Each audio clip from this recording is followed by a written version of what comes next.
بسم الله الرحمن الرحيم. القارعة. ما القارعة؟ وما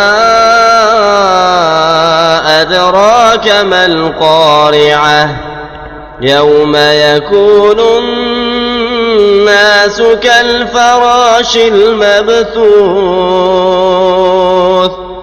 وتكون الجبال كالعهن المنفوش.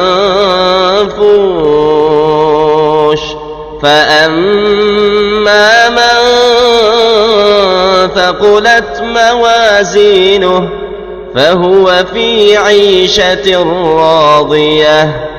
وأما من خفت موازينه فأمه هاوية. وما أدراك ما هي؟ نار حامية.